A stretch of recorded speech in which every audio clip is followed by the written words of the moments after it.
मोहन भागवत यदि किसी और देश में होते तो अब तक गिरफ्तार कर लिए गए होते। ऐसी टिप्पणी शायद ही आपने आरएसएस प्रमुख के बारे में कभी किसी से सुनी हो, लेकिन वहीं हम आपको बता दें कि कांग्रेस आज अपने नए दफ्तर में शिफ्ट हो गई और वहीं राहुल गांधी ने मोहन भागवत के ऊपर बहुत बड़ा हमला किया और साथ में इलेक्शन कमीशन को भी नहीं छोड़ा। वहीं उन्होंने इलेक्शन कमीशन के लिए एक हाथ बढ़कर बोला कि हम आप पर विश्वास नहीं करते हैं।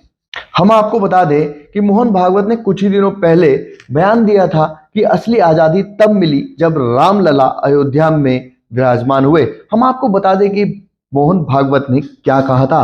मोहन भागवत ने कहा कि 15 अगस्त 1947 को भारत को अंग्रेजों से राजनीतिक स्वतंत्रता मिलने के बाद उस विशिष्ट दृष्टि की दिखाई राह के मुताबिक लिखित संविधान बनाया गया जो देश के स्वयं से निकलती है, लेकिन यह संविधान उस वक्त इस दृष्टि भाव के अनुसार नहीं चला।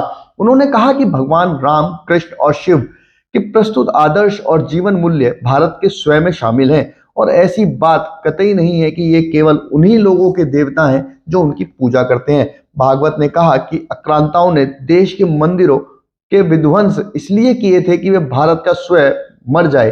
भागवत ने कहा कि राम मंदिर आंदोलन किसी व्यक्ति का विरोध करने या विवाद पैदा करने के लिए शुरू नहीं किया गया था।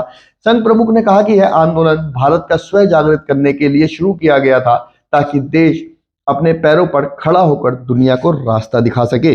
On the other side, there is the idea of a centralized knowledge, of a centralized understanding. Mohan Bhagwat has the audacity to inform the nation every 2 or 3 days what he thinks about the independence movement, what he thinks about the constitution. In fact, what he has said yesterday is treason, because it is stating that the constitution is invalid. It is stating that everything, the fight against the British was invalid, and he has the audacity to say this publicly. In any other country, he would be arrested and tried. That is the fact, right? To say that India did not get independence in 1947 is an insult to every single Indian person. And it's about time we stop listening to this nonsense that these people think they can just keep parroting out and shouting and screaming, right?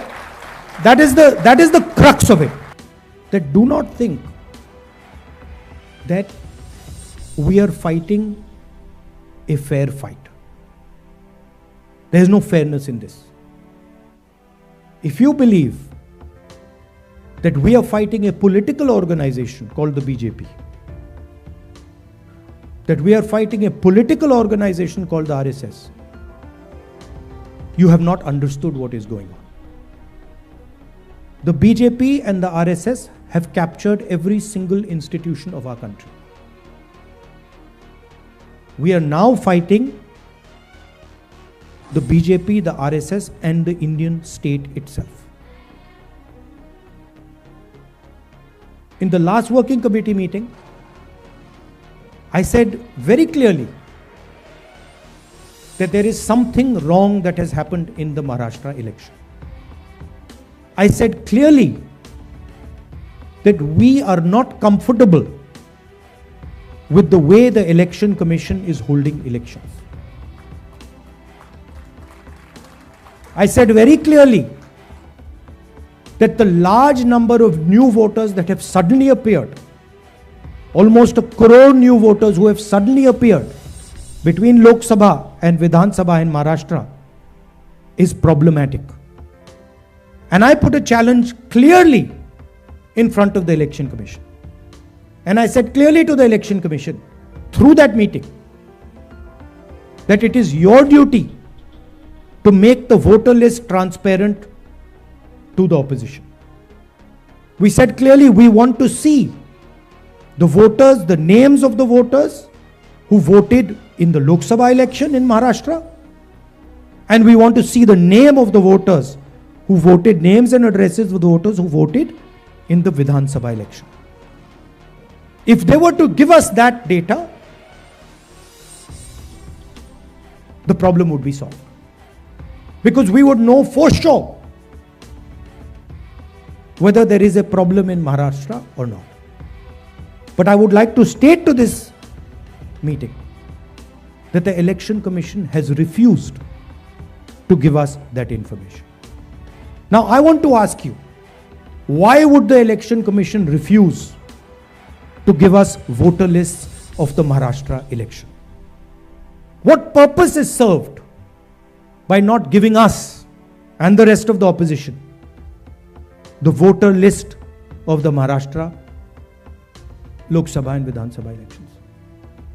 Why will it damage the Election Commission to give us this list? And why are they not giving us this list? It is the duty of the Election Commission to provide transparency in elections. If there is a 1 crore increase in voters between Maharashtra, Lok Sabha and Vidhan Sabha, it is the duty and the sacred responsibility of the Election Commission to show us exactly why that has happened, and they are refusing to do it. And this is something every congressman and every opposition person has to keep in mind. There is a serious problem with our election system. And we might find it very difficult to accept this, because we are the people who have put in place the election system. But we have to keep it in mind that there is a problem. And it is the duty of the Election Commission to come clean and to give us the data of the Maharashtra and the Haryana elections, to give us the data we are asking for, the opposition is asking for, in which they are refusing to give us. So that is the situation in which we are fighting. Investigative agencies which are supposed to investigate crimes are being used against opposition. They're being used against all opposition leadership. CBI, ED, all these structures. We do not know whether our institutions are working or are non-functional. It's pretty clear the media, what the media is up to. Everybody knows. Even the people know that the media is no longer free and fair. So these are circumstances under which you're fighting this ideological battle. And I must tell you that I'm extremely proud of every single one of you. That you get up in the morning, and you stand and you fight for what you believe in and what you know